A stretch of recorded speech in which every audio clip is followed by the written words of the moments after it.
প্রধানমন্ত্রীর সভাপতিত্বে family card নিয়ে আন্তঃমন্ত্রণালয়ের সভা, সরকারি কর্মচারীদের সময় মতো অফিসে উপস্থিতি ও ত্যাগের নির্দেশ। চট্টগ্রামে গ্যাস বিস্ফোরণের ঘটনায় মায়ের পর না ফেরার দেশের ছেলেও মৃতের সংখ্যা বেড়ে দাঁড়ালো 2 জনে, বাকিদের অবস্থাও আশঙ্কাজনক। বরিশালে একের পর এক আওয়ামী লীগ নেতার জামিন, আইনজীবীদের আদালত বর্জন, দুর্ভোগের শিকার সাধারণ বিচার প্রার্থীরা। যুক্তরাষ্ট্রের রেকর্ড পরিমাণ তুষারপাত, 5,000-এর বেশি ফ্লাইট বাতিল, পূর্ব কানাডার কিছু অংশ সতর্কতা জারি। এবং টি-20 বিশ্বকাপে টিকে থাকার লড়াই পাকিস্তানের, সেমিফাইনাল নিশ্চিত করতে চায় ইংল্যান্ড।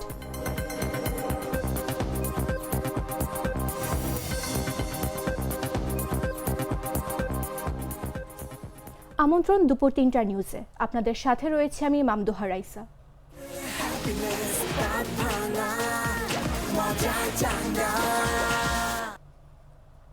প্রধানমন্ত্রী তারেক রহমানের সভাপতিত্বে ফ্যামিলি কার্ড চালুর বিষয়ে আন্তঃমন্ত্রণালয়ের সভা অনুষ্ঠিত হয়েছে। মঙ্গলবার দুপুর 12:30টায় বাংলাদেশ সচিবালয়ে মন্ত্রিপরিষদ বিভাগের সম্মেলন কক্ষে এ সভা অনুষ্ঠিত হয়। এর আগে দিনের শুরুতেই প্রধানমন্ত্রী দেশের প্রধান সমুদ্র বন্দর চট্টগ্রামের নিউ মোরিং কন্টেইনার টার্মিনালের ব্যবস্থাপনা ও উন্নয়ন সংক্রান্ত একটি বিশেষ বৈঠকে অংশ নেন। সকাল 10:30টায় শুরু হওয়া এই নীতি নির্ধারণী বৈঠকে প্রধানমন্ত্রীর সঙ্গে উপস্থিত ছিলেন অর্থমন্ত্রী, নৌপরিবহন মন্ত্রী, আইনমন্ত্রী এবং বাংলাদেশ বিনিয়োগ উন্নয়ন কর্তৃপক্ষ বিডার চেয়ারম্যান আশিক চৌধুরী সহ সংশ্লিষ্ট দপ্তরের উচ্চপদস্থ কর্মকর্তারা। এর আগে সকাল 9টায় প্রধানমন্ত্রী তারেক রহমান সচিবালয়ে প্রবেশ করেন এবং প্রশাসনিক কার্যক্রম শুরু করেন। ত্রয়োদশ জাতীয় সংসদ নির্বাচনে বিএনপি নির্বাচনী ইশতেহারে অন্যতম অঙ্গীকার ছিল ফ্যামিলি কার্ড। এই কর্মসূচি বাস্তবায়নের মাধ্যমে সারা দেশে স্বল্প আয়ের ও ঝুঁকিপূর্ণ পরিবারকে সরাসরি আর্থিক সহায়তা দেওয়ার পরিকল্পনা নিয়েছে সরকার।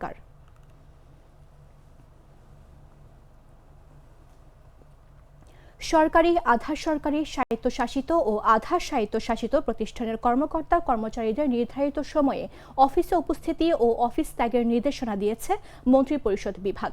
মঙ্গলবার মন্ত্রিপরিষদ বিভাগ থেকে সব মন্ত্রণালয় ও বিভাগের সিনিয়র সচিব, বিভাগীয় কমিশনার এবং জেলা প্রশাসককে এই নির্দেশনার চিঠি পাঠানো হয়েছে।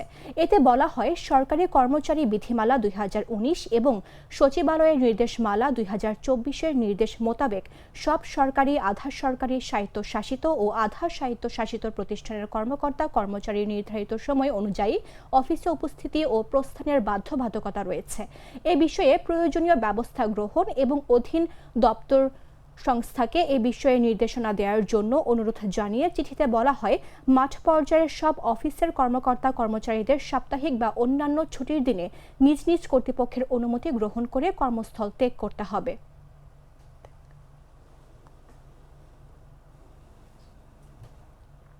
চট্টগ্রামের হালি শহরের একটি বাসায় জমে থাকা গ্যাস বিস্ফোরণে দগ্ধ মোহাম্মদ শাওন নামে আরও একজন মারা গেছেন। এ নিয়ে মৃতের সংখ্যা বেড়ে 2 জনে দাঁড়ালো।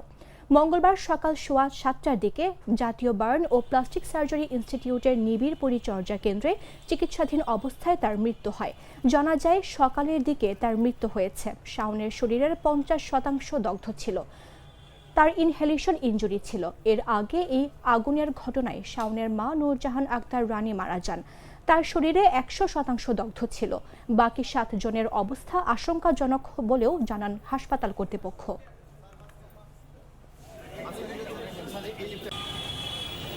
একটা পেশেন্ট সাথে সাথে দেখা গেল ব্রড ডেড, তারপরে বাকি যে 8 জন, সেই বাকি 8 জনকে আমরা বিভিন্ন ক্যাটাগরি করে আইসিইউ, এইচডিইউ, মেল এইচডিইউ এবং ফিমেল এইচডিইউকে স্থানান্তরিত করি এবং তখন থেকে অ্যাকচুয়ালি চিকিৎসা শুরু হয়ে যায়। ইন দ্য মিন টাইম আমাদের স্বাস্থ্য মন্ত্রণালয়ের স্যারদের সঙ্গে আমার কথা হয়, এমপি মহোদয়ের সঙ্গে আমার কথা হয়। ওনারা ওনাদের কনসার্ন যেগুলো ব্যক্ত করেছেন, আর আমরা আমাদের চিকিৎসাগুলো, আপনারা জানেন যে এগুলোতে আমরা যেহেতু সবসময় করে থাকি, আমরা আমাদের প্রোটোকল অনুযায়ী করেছি। এই মুহূর্তে সকালবেলা আমাদের আরেকজন বাচ্চা মারা গেছে, শাওন নামে 16 বছরের একটা বাচ্চা মারা গেছে। বাকি যারা আছে তাদের মধ্যে স্যাররাও বলেছেন, আমরাও বলেছেন, সবারই 30%, মিনিমাম বার্ন যারা আছে তার 30% উইথ ইনহেলেশন ইনজুরি সবসময় আশঙ্কাজনক। তো তারপরেও আমরা আমাদের মতো করে যত ভালো চিকিৎসা দেওয়া সম্ভব দিব, বাকিটা আল্লাহর ইচ্ছা।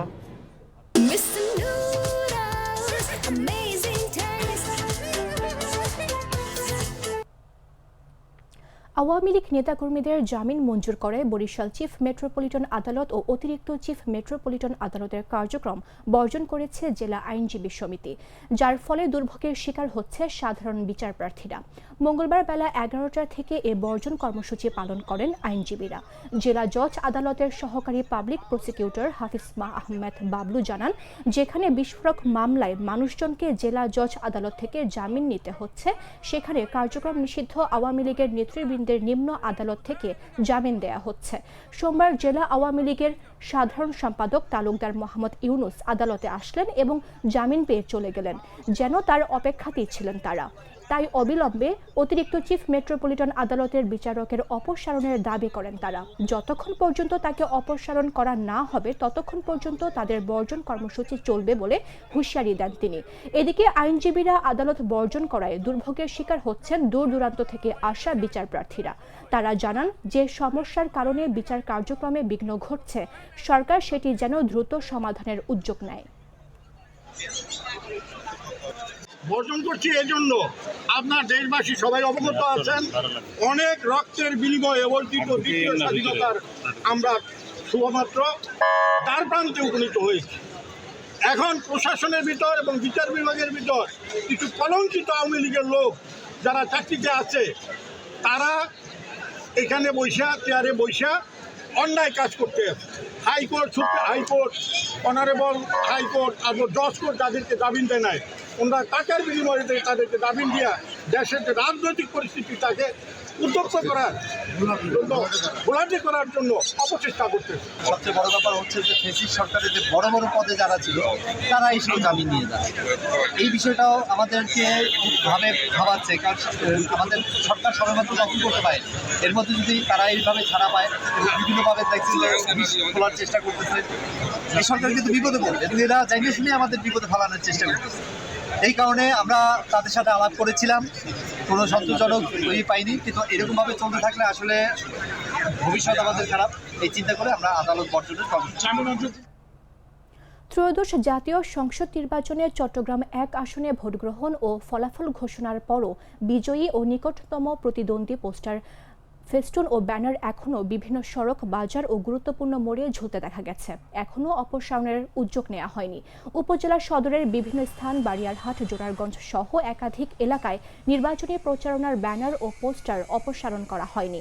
স্থানীয় একাধিক বাসিন্দা জানান, নির্বাচন শেষ হলেও এখনও বৈদ্যুতিক খুঁটি, গাছ ও দেয়ালে এসব পোস্টার টাঙানো রয়েছে, যা সৌন্দর্য নষ্ট করার পাশাপাশি জনদুর্ভোগ সৃষ্টি করছে। বাংলাদেশ নির্বাচন কমিশন প্রণীত আচরণ বিধি অনুযায়ী ফলাফল গেজেট প্রকাশের তারিখ থেকে 7 দিনের মধ্যে প্রার্থীদের নিজ নিজ উদ্যোগে সকল প্রচার সামগ্রী অপসারণের বাধ্যবাধকতা রয়েছে। নির্ধারিত সময়ের মধ্যে অপসারণ না করলে তা আচরণবিধি লঙ্ঘন হিসেবে গণ্য হতে পারে।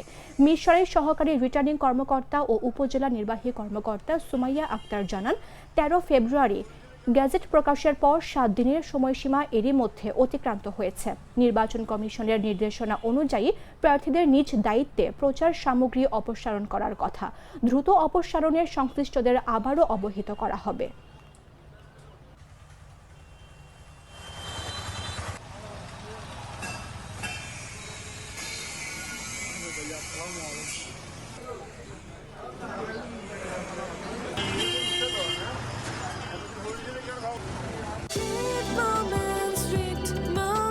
Treat chocolate. Treat moment. Sweet moment.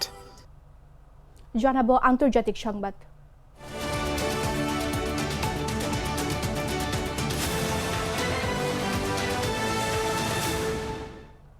যুক্তরাষ্ট্রের পূর্ব উপকূলে স্থানীয় সময়ে সোমবার একটি বড় ঝড় আঘাত এনেছে। এতে রেকর্ড পরিমাণ তুষারপাত হয়েছে এবং লাখ লাখ ফ্লাইট বাতিল হয়েছে।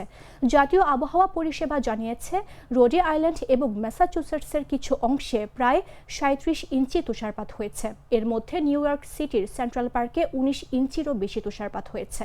একটি রাষ্ট্রীয় সংস্থা সতর্ক করে দিয়েছে যে নিউ ইয়র্ক ভ্রমণ পরিস্থিতি প্রায় অসম্ভব হয়ে উঠেছে। পূর্ব উপকূলে 6 লাখের বেশি বাড়ি এবং ব্যবসার প্রতিষ্ঠান বিদ্যুৎ বিভ্রাটের মধ্যে পড়েছে, যার মধ্যে নিউ ইয়র্ক, নিউ জার্সি এবং ম্যাসাচুসেটস সবচেয়ে বেশি ক্ষতিগ্রস্ত হয়েছে। শীতকালীন ঝড়ের সতর্কতা উত্তর ক্যারোলিনা থেকে উত্তর মেইন পর্যন্ত বিস্তৃত করা হয়েছে। পূর্ব কানাডার কিছু অংশেও সতর্কতা জারি করা হয়েছে বলে জানা গেছে। জাতীয় আবহাওয়া পরিষেবার তথ্য অনুসারে মঙ্গলবার সকালের দিকে উত্তর পূর্ব উপকূল রেখার কাছাকাছি কিছু এলাকায় মোট 1 ফুট থেকে 2 ফুট তুষারপাতের আশঙ্কা করা হচ্ছে।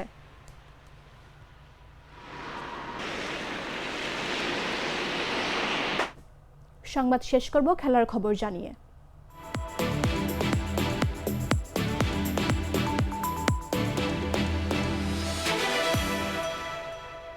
টি-20 বিশ্বকাপের গুরুত্বপূর্ণ ম্যাচে মুখোমুখি হতে যাচ্ছে পাকিস্তান ও ইংল্যান্ড। আসরে টিকে থাকতে জয়ের বিকল্প নেই পাকিস্তানিদের সামনে। অন্যদিকে এই ম্যাচ জিতলে সেমিফাইনাল অনেকটাই নিশ্চিত হয়ে যাবে ইংলিশদের। সুপার 8-এর বিগ ম্যাচ মাঠে গড়াবে সন্ধ্যা 7:30টায়। ইংল্যান্ড টুর্নামেন্ট শুরু করে নেপালের বিপক্ষে মাত্র 4 রানের জয়ে। এরপর ওয়েস্ট ইন্ডিজের কাছে হার, তারপর স্কটল্যান্ড ও ইতালির বিপক্ষে স্নায়ু চাপের জয়। অন্যদিকে পাকিস্তানও নেদারল্যান্ডসের বিপক্ষে হোঁচট খেতে খেতে জিতেছে। ভারতের কাছে 61 রানে হেরেছে আর যুক্তরাষ্ট্র ও নামিবিয়াকে হারিয়েছে। সুপার 8-এ পাকিস্তানের প্রথম ম্যাচ নিউজিল্যান্ডের বিপক্ষে বৃষ্টিতে পরিত্যক্ত হয়। ফলে ভাগাভাগি পয়েন্ট নিয়ে তাদের সেমিফাইনালে ওঠার আশা এখন অনেকটাই অনিশ্চিত। ইংল্যান্ডকে হারাতে পারলে টিকে থাকবে সেমিতে ওঠার আশা, হারলে বিদায়ই নিশ্চিত হয়ে যাবে পাকিস্তানের। অন্যদিকে ইংল্যান্ড অবশ্য সুপার 8-এ শ্রীলঙ্কাকে 51 রানে হারিয়েছে, কিন্তু 9 উইকেটে 146 রানের সাধারণ সংগ্রহ রক্ষা করতে হয়েছে, যেখানে ফিল সল্টের হাফ সেঞ্চুরি ছাড়া বড় ইনিংস ছিল না। তবে পাকিস্তানকে এই ম্যাচে হারাতে পারলে ইংল্যান্ডের সেমিফাইনালে ওঠা অনেকটাই সহজ হয়ে যাবে।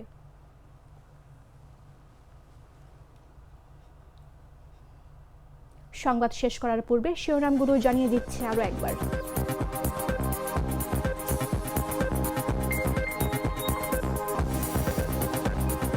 প্রধানমন্ত্রীর সভাপতিত্বে ফ্যামিলি কার্ড নিয়ে আন্তঃমন্ত্রণালয়ের সভা, সরকারি কর্মচারীদের সময় মতো অফিসে উপস্থিতি ও ত্যাগের নির্দেশ।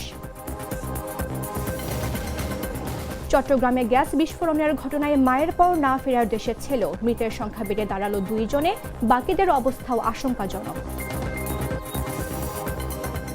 বরিশালে একের পর এক আওয়ামী লীগ নেতার জামিন, আইনজীবীদের আদালত বর্জন, দুর্ভোগের শিকার সাধারণ বিচার প্রার্থীরা। যুক্তরাষ্ট্রের রেকর্ড পরিমাণ তুষারপাত, 5000-এর বেশি ফ্লাইট বাতিল, পূর্ব কানাডার কিছু অংশ সতর্কতা জারি। এবং টি-20 বিশ্বকাপে টিকে থাকার লড়াই পাকিস্তানের, সেমিফাইনাল নিশ্চিত করতে চায় ইংল্যান্ড।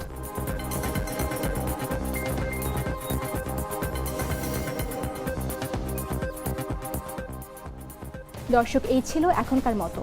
প্রতি মুহূর্তে সর্বশেষ খবর জানতে ভিজিট করুন jagonews24.com। ফলো করুন আমাদের ভেরিফাইড ফেসবুক পেজ এবং সাবস্ক্রাইব করুন জাগো নিউজের ইউটিউব চ্যানেল। ধন্যবাদ সবাইকে।